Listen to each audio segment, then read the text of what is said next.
pale watu wanapopuuza historia iliyokwisha tokea katika nchi tofauti tofauti, historia iliyokwisha tokea katika zama tofauti tofauti, kabla ya mtume na baada ya mtume, na katika zama zetu hizi, kaumu Lut, kaumu Ad, kaumu Samud, namna gani walivyokuwa wamefanya maasi, namna gani walivyoletewa adhabu kutoka kwa Allah subhanahu wa ta'ala. Katika zama zetu, katika nchi ambazo zimewahi kupitikiwa na masala haya ya fitna, namna gani watu walivyoangamia, namna gani watu walivyokufa.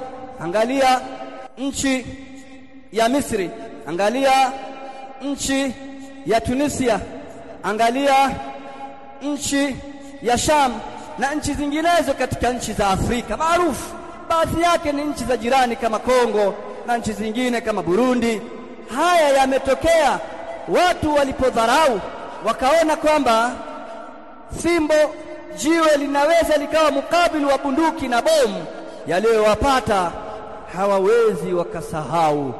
Sisi Kigoma miaka ya 95, Kosovo inafahamika kwa watu waliokuwa na umri kuanzia miaka 35 na kuendelea.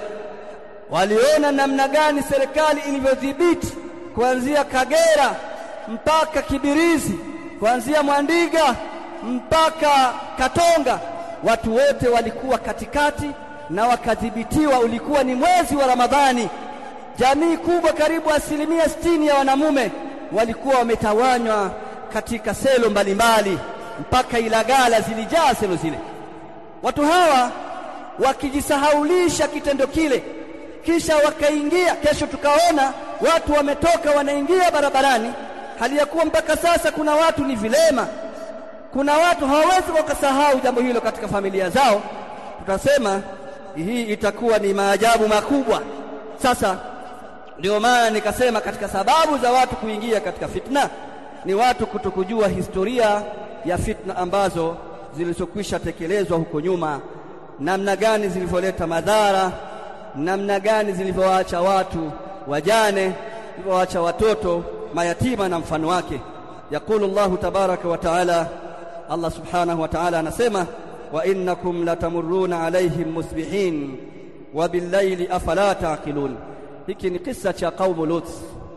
Wanaambiwa ummatu Muhammadin alayhi salatu wassalam kwamba hakika nyinyi huwa mnapita hapo katika maeneo ambayo watu wa Lut waliangamizwa kwa dakika moja. Walikuja malaika wakawaangamiza watu wale na wakafutika kabisa.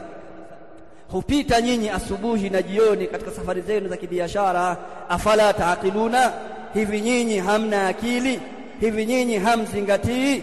Hivi nyinyi haiwezi kuwa hiyo ni sababu ya kukuzieni kuingia katika miji hiyo isipokuwa kwa mazingatio? Mkipita mnakwenda huko mnafurahia kuyaona maeneo ya zamani, hivi hamzingatii kama kilichowakuta watu hawa kinaweza ikawakuta nyinyi? Na hii ni dalili ya kwamba mtu yoyote mwenye akili, jamii yoyote inayotumia busara na akili, haiwezi kaingia katika machafuko hali ya kuwa tayari inafahamu kwamba siku zote machafuko hayawaachi wale ambao waliochafukiwa katika hali ya salama. Al-Imam Sheikh al-Islam Ibn Taymiyyah rahimahullahu ta'ala anasema maneno yake mashuhuri, akiwa anawatahadharisha watu na kitendo cha kutoka chini ya taa ya viongozi, na akibainisha mazingatio ya kitendo hicho, akisema rahimahullah, wa qalla man kharaja ala imamin dhi sultanin, na ni mara chache sana wale ambao wanaotoka kwenye taa ya kiongozi mwenye utawala wake, illa kana ma tawallada ala fi'lihi min ash-sharri a'zamu mimma tawallada min al-khair, isiyokuwa madhara yanayozaliwa ndani ya kitendo hicho cha kutowatii wale viongozi yanakuwa ni makubwa zaidi kuliko yale madhara ambayo huzaliwa katika khair. Yale ya shari huzidi yale ambayo yanakuwa katika khair. Watu wamekufa katika miji mbalimbali. Nchi za karibuni hapa tumeona ni namna gani watu walivyoingizwa katika hayo, wakawa wamekimbia nchi zao, na sehemu ambayo waliokimbilia ni hapa nchini kwetu Tanzania. Tumekuwa katika mkoa wetu wa Kigoma, tukiishi na ndugu zetu wa nchi za jirani kwa miaka zaidi ya 20, kwa miaka zaidi ya 20 au 30, mpaka tumewazoea. Wako hapo, walifika hapo Lake Tanganyika, baadaye wakaenda Nyarugusu, baadaye wakaenda Rugufu, baadaye wakaenda Mtabira, baadaye sasa hivi wako Nduta na maeneo mengine mbalimbali. Enyi Waislamu, haya yote yamesababishwa na vurugu mfano wa hizi, yamesababishwa na kuto kuwasikiliza viongozi wao. Wametoka kwenye majumba yao mazuri, walikuja kuishi katika majumba yaliyofunikwa na maturubali kwa miaka zaidi ya 30.